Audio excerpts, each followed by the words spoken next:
Here are the most common mistakes kids make on the modern tennis forehand. Hey tennis friends, Randy here. The first mistake that I see juniors make is overdoing the unit turn.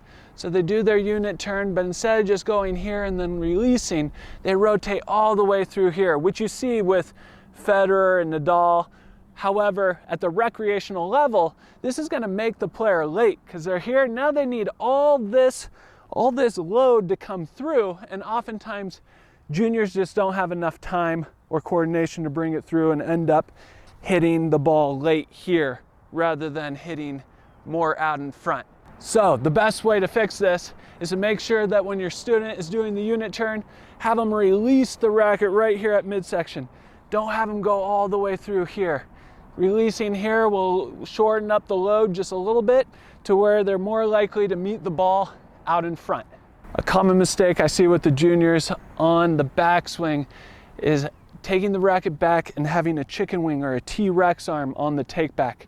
We want on the takeback to be here, release, and have space between their body and elbow, kind of like they're nudging their brother or sister in the movie theater right here. By doing this, it'll allow them to have more fluidity on their ground stroke and recruit more of their shoulders and hips.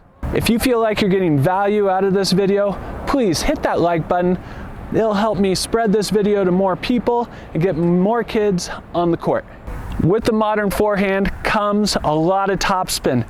So what we see is kids trying to do too much to generate their topspin. On the pro tour, pros like Federer and Nadal, they're here and they drop under and they really accelerate. And the kids see all that topspin and that vertical swing. So the racket's going up like this vertically. And they think that a lot of it is being done with the player's wrist.